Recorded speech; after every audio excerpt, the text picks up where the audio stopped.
నమస్కారం వార్తలకు స్వాగతం. ముందుగా ముఖ్యాంశాలు. తిరుపతి జిల్లాలో 8వ రోజు మేమంతా సిద్ధం బహిరంగ సభలో పాల్గొన్న సీఎం జగన్. నారా చంద్రబాబు నాయుడుపై పలు విమర్శలు.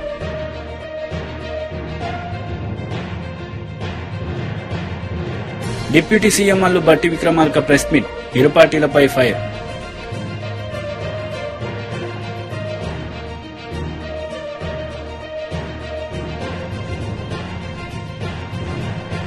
ప్రజాగలం బహిరంగ సభ నిర్వహించిన నారా చంద్రబాబు నాయుడు, సీఎం జగన్ పై పలు విమర్శలు.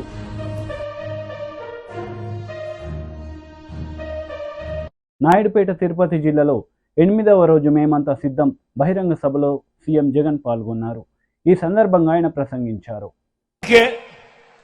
అందుకే జగన్ కి నా అనేవాళ్ళు రాష్ట్రమంతటా కూడా కోట్ల మంది ఉంటే చంద్రబాబుకు మాత్రం నా అనేవాళ్ళు ఎవరో తెలుసా?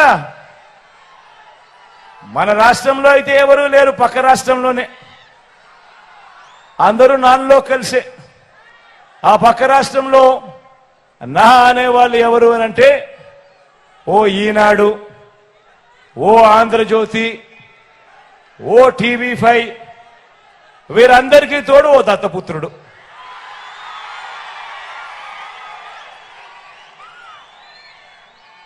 వీళ్ళందరూ కలిసి గ్రామ గ్రామాన ఏర్పాటు చేసుకున్న జన్మభూమి కమిటీల దొంగల ముఠ.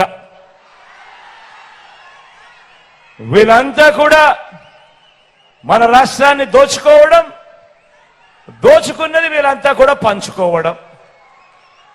ఇది వీళ్ళకు తెలిసిన రాజకీయం. కాబట్టే చెప్తా ఉన్నా, కాబట్టే ఇంతటి అన్యాయమైన రాజకీయాల మధ్య ఈ 58 నెలలుగా మనం ఏం చేశామంటే, మనం నిర్మిస్తున్న సమాజం ఎలాంటిది అనంటే, ఏ ఒక్క పిల్లాడు గాని, ఏ ఒక్క పాప గాని తన కులం వల్ల గాని, తన మతం వల్ల గాని, లేదా తన ఆర్థిక పరిస్థితుల వల్ల గాని మంచి చదువులు చదువుకోవడానికి అడ్డంకులు లేని ఓ సొసైటీని క్రియేట్ చేసే కార్యక్రమం ఈ 58 నెలలుగా మీ బిడ్డ కష్టపడ్డాడు. ధనికులకు ఒక రకమైన చదువు, పేదలకు ఇంకొక రకమైన చదువు ఉండడానికి వీల్లేదని, ధనికులకు మాత్రమే అందుబాటులో ఉండే ఆ క్వాలిటీ ఎడ్యుకేషన్ను పేద పిల్లలకు సైతం తీసుకొచ్చే కార్యక్రమానికి శ్రీకారం చుట్టాడు మీ బిడ్డ ఈ 58 నెలల కాలంలో. నేను ఈరోజు చెప్తా ఉన్నా, మీ అందరికీ కూడా చెప్తా ఉన్నా, మీ బిడ్డ వేసిన ఈ ఇత్తనాలు మరో 10-15 సంవత్సరాలలో ఏ స్థాయికి వృక్షం అవుతాయి అనంటే, మన పేదింటిలో పుట్టిన మన పిల్లలు ఏ లెవెల్లో అనర్గళంగా ఇంగ్లీష్లో మాట్లాడతారు అనంటే, పెద్దింటి పిల్లలకు కూడా అసూయ పుట్టే విధంగా వాళ్ళు మాట్లాడే పరిస్థితి వస్తుంది అని కూడా ఈ సందర్భంగా సగర్వంగా తెలియజేస్తా ఉన్నాను.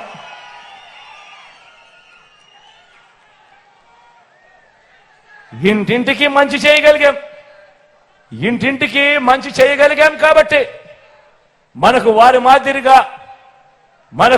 మాదిరిగా కుట్రలు, పొత్తులు, ఎత్తులు, జిత్తులు వీటితో పని లేదు. ఎందుకనంటే మనము ఇంటింటికి మంచి చేయగలిగాం కాబట్టి. ఇదే సందర్భంగా చెప్తా ఉన్నాను, ఇదే సందర్భంగా గర్వంగా కూడా చెప్తా ఉన్నాను, మీ బిడ్డ మోసం చేయలేదు, మంచి చేశాను కాబట్టే మళ్ళీ ఒంటరిగా ఆత్మవిశ్వాసంతో మళ్ళీ ప్రజల ముందుకు మీ బిడ్డ ఆశీస్సుల కోసం మళ్ళీ వస్తా ఉన్నాడు అని కూడా ఈ సందర్భంగా కొవ్వూరులో మాజీ ముఖ్యమంత్రి నారా చంద్రబాబు నాయుడు ప్రజాగలం సభ నిర్వహించారు. ఈ సందర్భంగా సీఎం జగన్ పాలనపై ఆయన మండిపడ్డారు. కొన్ని ప్రాంతాల్లో జగన్మోహన్ రెడ్డి నీ పరిపాలన ఎట్లుందంటే కడుక్కోవడానికి కూడా నీళ్లు లేవు. నేను చెప్పింది వాస్తవం. మీరు గోదావరి ఉంది, కర్నూలులో పెళ్లిళ్లు చేసుకోవడం మానేశారు, శుభ కార్యక్రమాలు మానేశారు, వారానికి ఒక్కసారి స్నానం చేస్తున్నారు. బాధ అనిపించదా మీకు? దుర్మార్గమైన పాలన అవునా కాదా ఇది? దుష్టుల పాలన అవునా కాదా ఇది?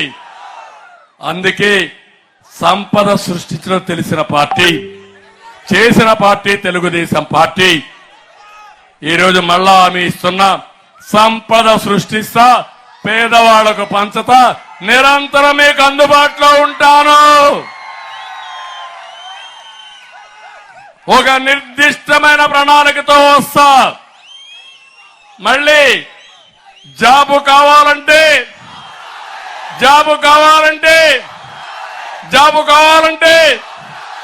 అది నా బ్రాండ్. గంజాయి రావాలంటే గంజాయి పోవాలంటే అది మన బ్రాండ్. ఒకటే చెప్తున్నా, నేను వచ్చిన 100 రోజుల్లో గంజాయి ఉండదు, డ్రగ్గులు ఉండవు, జే బ్రాండ్ మద్యం ఉండదు, ఇసుక కొరత ఉండదు. నమ్మకమేగా తమ్ముళ్ళు? కరెంటు ఛార్జీలు పెరగవు.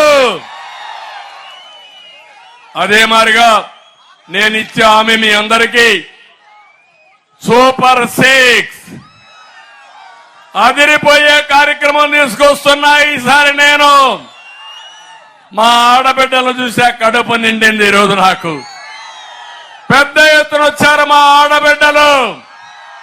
మీ మీదే నాకు నమ్మకం.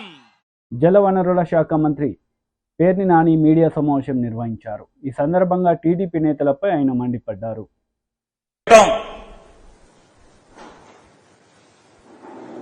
రాజకీయ వ్యవస్థలో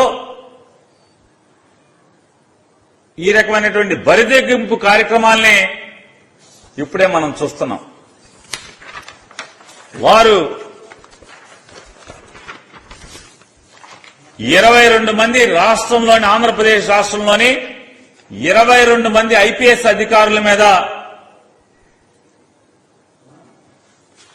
పచ్చిగా నిరాధారమైనటువంటి అవినీతి ఆరోపణలను అంటగడుతూ ఆవిడ ఉత్తరాన్ని రాస్తారు మరిది గారి కోసం.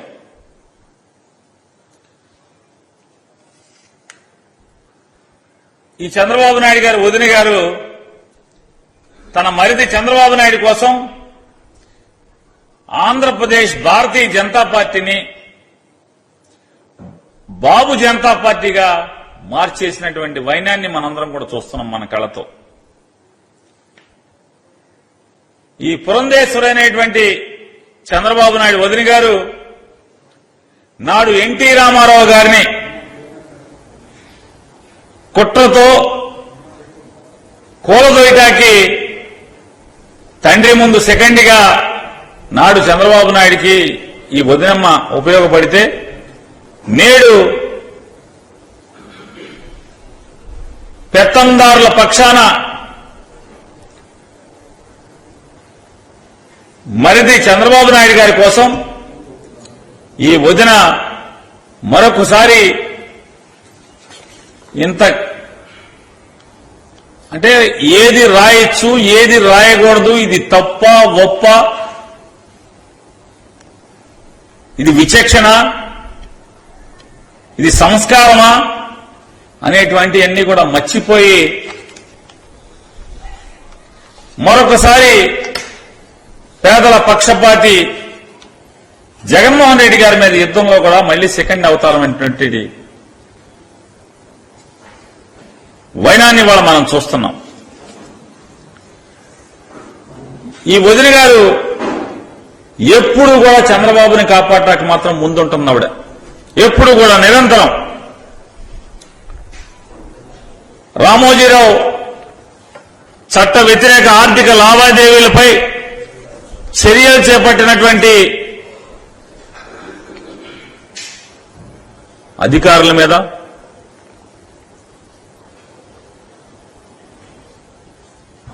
ఈవిడ ఈ నిందారోపణలు, తప్పుడు ఆరోపణలు. తెలంగాణ డిప్యూటీ సీఎం బట్టి విక్రమార్క ప్రెస్ మీట్ నిర్వహించారు. ఈ సందర్భంగా పలు అంశాలపై ఆయన మాట్లాడారు. ప్రభుత్వ తరఫున కట్టగలిగాం. ఇచ్చిన గ్యారంటీలన్నింటినీ అమలు చేస్తూ ఆ గ్యారంటీలకు అయ్యేటువంటి ఖర్చును కూడా ఆయా శాఖలకి ప్రభుత్వం కట్టగలుగుతాం.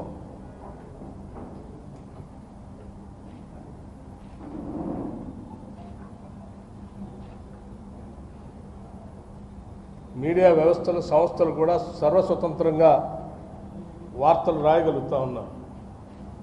వాస్తవాలను ప్రజల దగ్గర తీసుకొని పోగలుగుతూ ఉన్నాం. భావ స్వేచ్ఛ నిండుగా ఉంది. అటువంటి పరిస్థితి కోసం తిరిగి మనందరం రాష్ట్ర వ్యాప్తంగా ఉన్నటువంటి ప్రజానికం, ముఖ్యంగా యువత నడుం బిగించి వారికి ఉన్నటువంటి అమూల్యమైన ఓటుని కాంగ్రెస్ పార్టీ అభ్యర్థులుగా పోటీ చేస్తున్నటువంటి ప్రతి లోక్సభ స్థానంలో కూడా భారీ మెజార్టీతో గెలిపించాల్సిందిగా కూడా నేను విజ్ఞప్తి చేస్తా ఉన్నాను.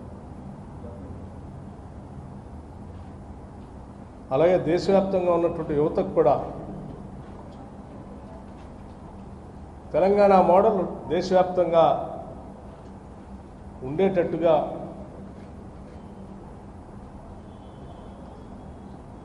తెలంగాణ యువత ఏ రకంగా అయితే ప్రభుత్వం మేము అధికారంలో రాగానే కేవలం 3 నెలల్లోనే 30,000 ఉద్యోగాలు, ప్రభుత్వ ఉద్యోగాలు ఎలా పొందగలిగాయో ఆ రకంగా దేశవ్యాప్తంగా కూడా యువతకి ఉద్యోగ అవకాశాలు దొరికేటట్టుగా ఉండటానికి కాంగ్రెస్ పార్టీకి అవకాశం ఇచ్చి గెలిపించుకోగలిగితే భవిష్యత్తు పనికొచ్చే ఉద్యోగ అవకాశాలు, భావ స్వేచ్ఛ కూడా దేశవ్యాప్తంగా పొందగలుగుతాం.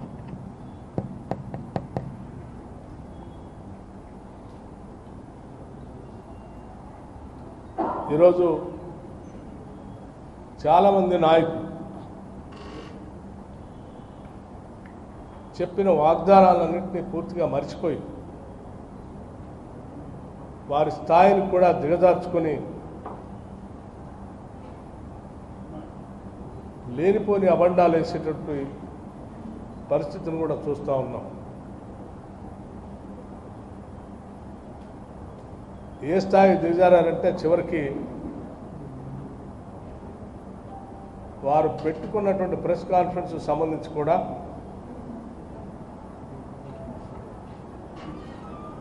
కరెంటు పోకపోయినా కరెంటు పోయినట్టుగా, వారు పెట్టుకున్న మైక్ పని చేయకపోతే, లేకపోతే వారు పెట్టుకున్న జనరేటర్ ఆగిపోతే దాన్ని ప్రభుత్వానికి కరెంట్ కట్ అవుతుందని ఆపాదించే దిగజారే స్థాయికి మాట్లాడటం నిజంగా బాధ అనిపించింది. ఒక స్థాయి కలిగిన నాయకులు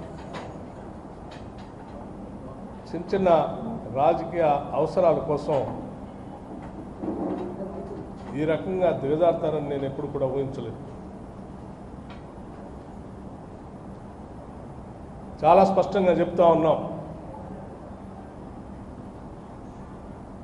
రాబోయే రోజుల్లో ఉన్నటువంటి ఎండాకాల పరిస్థితులను దృష్టిలో పెట్టుకొని, పెరిగేటువంటి కరెంటు వాడకాన్ని కూడా దృష్టిలో పెట్టుకొని, అత్యధిక పీక్ డిమాండ్ని కూడా దృష్టిలో పెట్టుకొని కావాల్సినటువంటి ఏర్పాట్లన్నీ స్పష్టంగా చేసి పెట్టాం.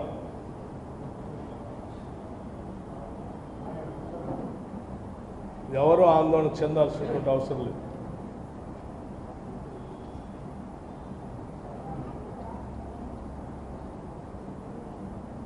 అలాగే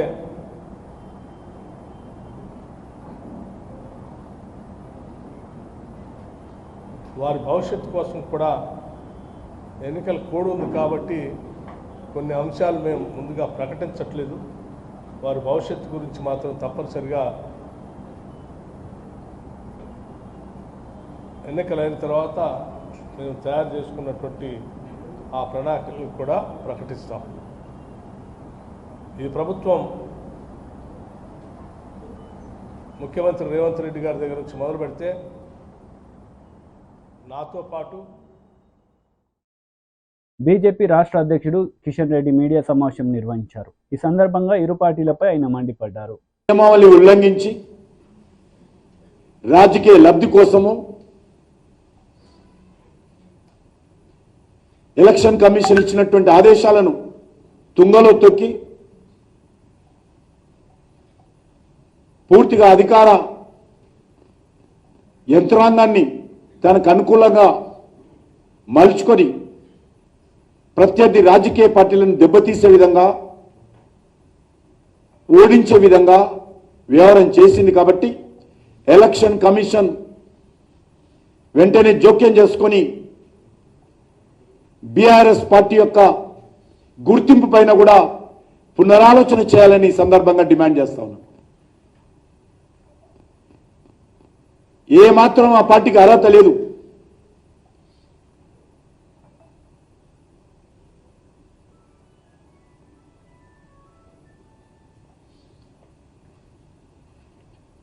దీనిపైన సమగ్రంగా చర్యలు తీసుకోవాలి. అవసరమైతే భారతీయ జనతా పార్టీ తెలంగాణ శాఖ ద్వారా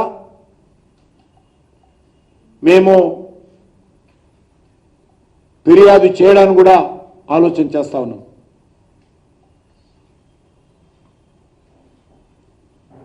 సుమోటోగా తీసుకోవాల్సినటువంటి బాధ్యత ఎలక్షన్ కమిషన్ మీద ఉన్నది. సుమోటోగా తీసుకొని కఠినంగా వివరించాల్సినటువంటి బాధ్యత ఎలక్షన్ కమిషన్ మీద ఉన్నది. కాబట్టి నేను కేంద్ర ఎలక్షన్ కమిషన్ కోరుతా ఉన్నాను, కఠినంగా వివరించాల్సినటువంటి అవసరం ఉంది.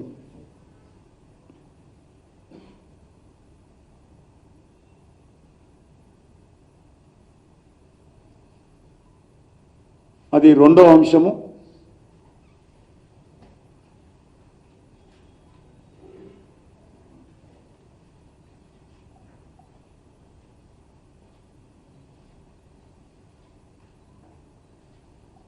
గ్యారంటీల పైన తెలంగాణ రైతు ప్రశ్నిస్తా ఉన్నాడు. ఇచ్చినటువంటి 6 గ్యారంటీలలో వ్యవసాయ రంగానికి సంబంధించి అనేక అంశాలు కూడా ప్రకటించారు. 7th May 2023 వరంగల్లో రైతు డిక్లరేషన్ పేరుతో కాంగ్రెస్ పార్టీ రైతులకు మోసం చేసేటువంటి ప్రయత్నం చేసింది. ఎన్నికల్లో గారడీలు చేసి రైతులను మభ్యపెట్టి అధికారంలోకి వచ్చింది. 100 రోజుల్లో గ్యారంటీలు అమలు చేస్తామని చెప్పారు.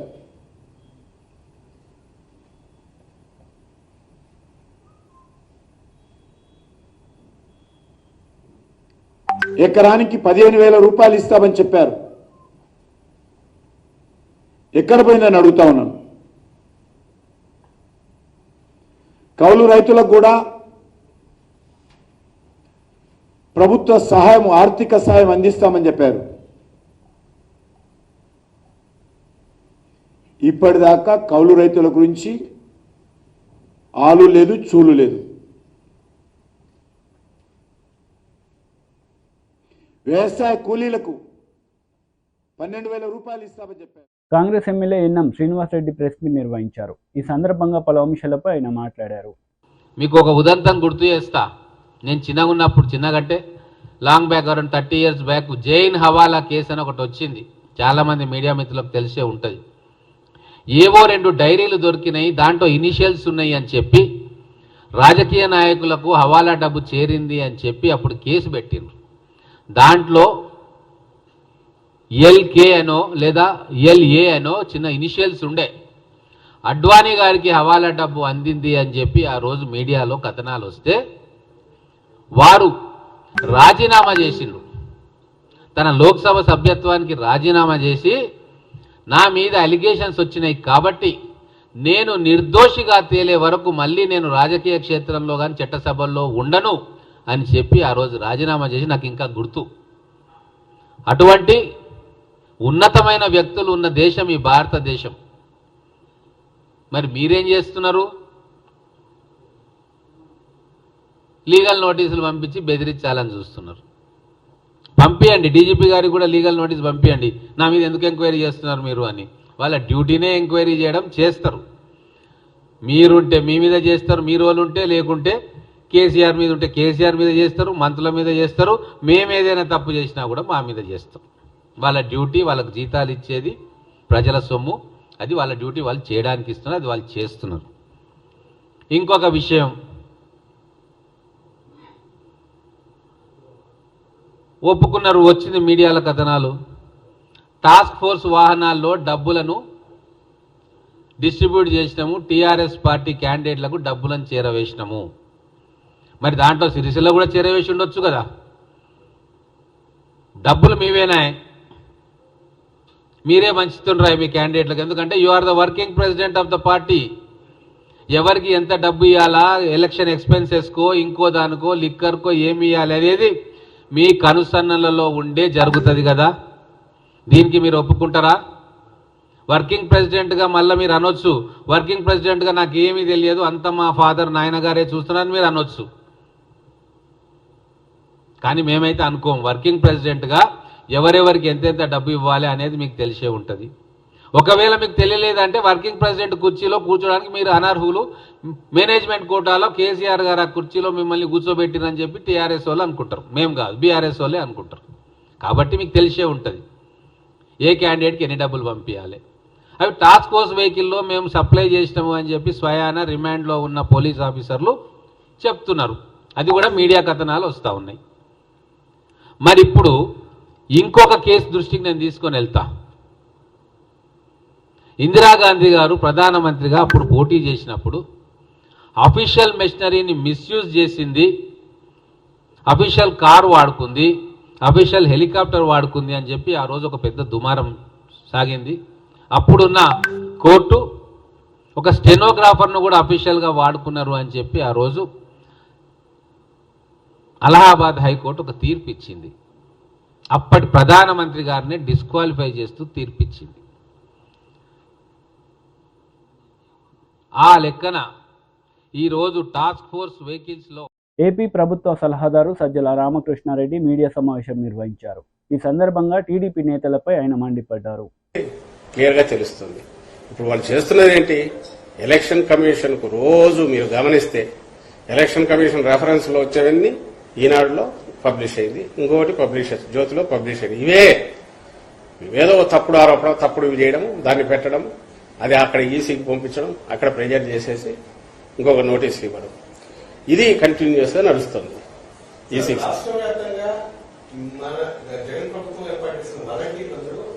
మూకుమ్మడిగా రాజీనామాలు సమర్పించడం, ఇది ఎట్లా చూస్తారు? అంటే ఇది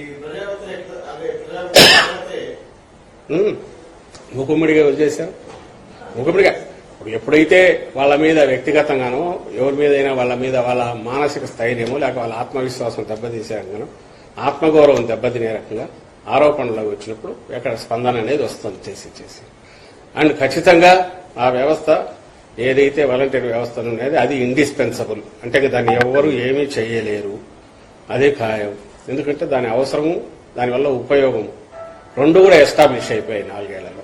అండ్ ఖచ్చితంగా మేము మళ్ళీ జగన్మోహన్ రెడ్డి గారు ఇప్పటికంటే ఇంకా మరింత మెరుగైన మెజారిటీతో ప్రమాణ స్వీకారం చేశాక అక్కడ ఎక్కడెక్కడ ఏవే ఉన్నాయో ఫిల్ చేయడము, దాన్ని మరింత ఎఫిషియెంట్ గా వాడుకోవడం అనేది జరుగుతుంది. కాబట్టి ఆ భరోసా కూడా వాలంటీర్లందరికీ ఉంది. బట్ వాలంటీర్ అనేది బేసికల్లీ మనం అవునన్నా కాదన్నా that is a volunteer job. అది అందులోనే ఆ నిర్వచనంలోనే ఉంది, దాని ఆ పేరులోనే ఉంది, దాని డెఫినేషన్ లోనే వాలంటీరింగ్. అండ్ ఇచ్చేది కూడా పారితోషికం తప్ప that is not salary. And వాళ్ళ బాధ్యతలు కూడా మోర్ స్వచ్ఛందంగా చేసేవి. నిజంగా వాళ్ళు చేసే సేవకు కానీ వాళ్ళు చేస్తున్న వాటికి కానీ ఫ్యూచర్ లో వాళ్ళ కెరీర్ గ్రోత్ కో ఇంకో దానికో ఖచ్చితంగా ఒక ఆత్మవిశ్వాసంతో సమాజంలో బాగా బతకడానికి, పైకి రావడానికి అవసరమైన, అలాగే సామాజిక స్పృహ పెంచుకోవడానికి అవసరమైన ఒక బాధ్యత వాళ్ళ మీద పెట్టారు జగన్మోహన్ రెడ్డి గారు. ఒక సాలిడ్ ఫౌండేషన్ లాగా, ఇంటర్న్షిప్ లాగా ప్రతి యువతీ యువకులు ఎవరైనా సరే దాంట్లోకి వచ్చారంటే బయటకు వచ్చేసరికి ఒక ఆత్మవిశ్వాసంతో వస్తున్నారు. మనకు మామూలు మన ఎడ్యుకేషన్ సిస్టమ్ అంతా కూడా దాన్ని ఏమంటారు, దాన్ని సపరేట్ గా సమాజంతో సంబంధం లేనిగా నడిచే రకంగా ఉన్న నేపథ్యంలో దీంట్లో ఎవరైనా ఎంటర్ అయితే ఆ interaction with society, old people, depend అయిన వాళ్ళు, వాళ్లకు లేదా పూర్తి గవర్నమెంట్ రూల్ ప్రొసీజర్స్ తెలియని వాళ్లకు హ్యాండ్ హోల్డింగ్ చేయడం అనేది అది అది అది ఒక బాధ్యతను పెంచేది. అలాగే ఫ్యూచర్లో వాళ్ళు మంచి లీడర్షిప్ దీంట్లోకి పోవడానికి ఉపయోగపడేది. ఆ రకంగా వాళ్ళు దాన్ని ఉపయోగించుకుంటున్నారు. ఇది ఈ ఆలోచన చంద్రబాబు నాయుడుకి వచ్చినా చేయడు. ఎందుకంటే ఈయన పర్పస్, ఈయన ఉద్దేశం ప్రజలకు మంచి చేయాలని కాదు. నిజంగా ప్రజలకు మంచి చేయాలనే ఉద్దేశం ఉంటే ఇప్పుడు వచ్చిన 3 అవకాశాలు తనకు. ఫస్ట్ లో దొంగ దెబ్బ కొట్టి తెచ్చుకునే అవకాశం, తర్వాత 2 సార్లు వేరే వాళ్ళ మీద డిపెండ్ అయ్యి అధికారంలోకి వచ్చిన తర్వాత ఎప్పుడైనా సరే తన ప్రయత్నం చేసేవాడు. ఆయనకి ఎంతసేపు ఉన్నా ఎన్నికల సమయానికి ఏదో ఒక రకంగా చేసి బయటపడడం, ఆ తర్వాత దోచుకోవడం, మొత్తం అన్ని రకాలుగా మళ్లీ ఎన్నికలు వచ్చేసరికి కొత్త పొత్తులతో ఎంటర్ కావడం, మళ్లీ కొత్త డ్రామాలు వేసుకోవడం అనేది చేస్తున్నాడు. కాబట్టి ఆయన కళలో కూడా ఇలాంటి సిస్టమ్ను ఊహించలేడు, ఇలాంటి వ్యవస్థను నిర్మించలేడు, ఇలాంటి సర్వీసులు డోర్ స్టెప్ దగ్గరికి తీసుకుపోలేడు. డొల్ల మాటలు మాట్లాడతాడు. రేపు కూడా ఆయన వస్తే ఎట్లుంటాడనేది 14-19 ఎట్లా గుర్తుందో, వస్తే ఎట్లుంటుంది అనేది ఈ 2-3 రోజులు కూడా తన దెబ్బ కొట్టడం ద్వారా ప్రజలకు చూపించినాడు. కాబట్టి ఆయనకు ప్రజలు ఒక్కసారి దీన్ని రుచి చూసినాక, అంటే మంచి చేసే పాలన ఎట్లుంటుందో రుచి చూశాక, మళ్లీ ఆయన గురించి పొరపాటున కూడా భ్రమలో ఉంటారనైతే నేను అనుకోను.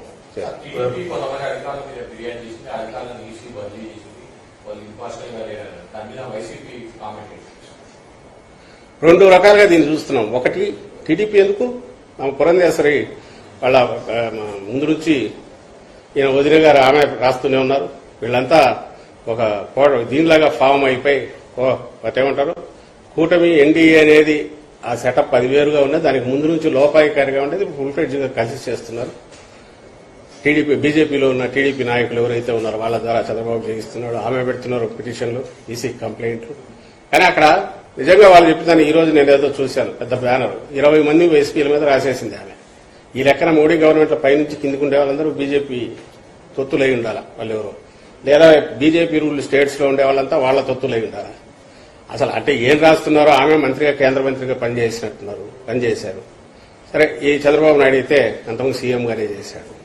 ఖచ్చితంగా ఎక్కడన్నా ఉంటే ప్రతిపక్షాలకు దానికి సంబంధించిన కంప్లైంట్ ఇవ్వడము దాంట్లో తప్పులేదు. అలాగే ఒకసారి ఎన్నికల కమిషన్ పరిధిలోకి వ్యవస్థలు వెళ్లిన తర్వాత అధికార పక్షమైన ప్రతిపక్షమైన ఈవెన్ ప్లే గ్రౌండ్ ఇది ఉండాలి. కాబట్టి ఖచ్చితంగా బాధలు ఏమన్నట్టు చెప్పుకోవడం తప్పులేదు. అయితే నాకు అర్థం కాని విషయం ఏంటంటే 100కు 100%, 90% ఎక్కడ ఎవరికైనా దీనిలాగా పనిచేసే వాళ్ళ మాట విని చేసే వాళ్ళు ఎందుకుంటారు, ఎక్కడ ఉంటారు? అట్లా ఉంటే ఏ వ్యవస్థ అయినా బతుకుతుందా, ఇంతకాలం ఉంటుందా?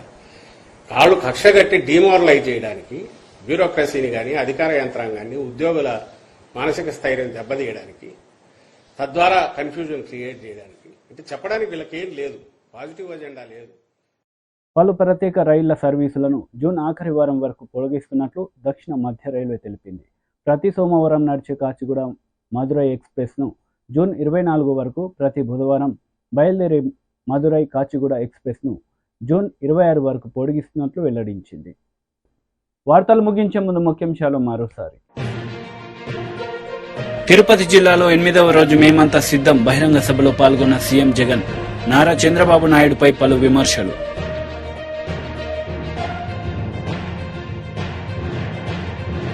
డిప్యూటీ సీఎం అల్లు బట్టి విక్రమార్క ప్రెస్ మీట్, ఇరు పార్టీలపై ఫైర్.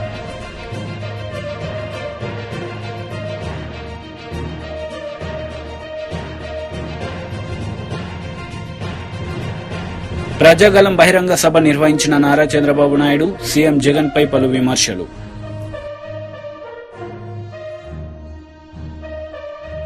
ఈ వార్తలు ఇంతటితో సమాప్తం. తిరిగి ప్రసారమయ్యే వార్తలు మళ్ళీ కలుద్దాం. అంతవరకు సెలవు. నమస్తే.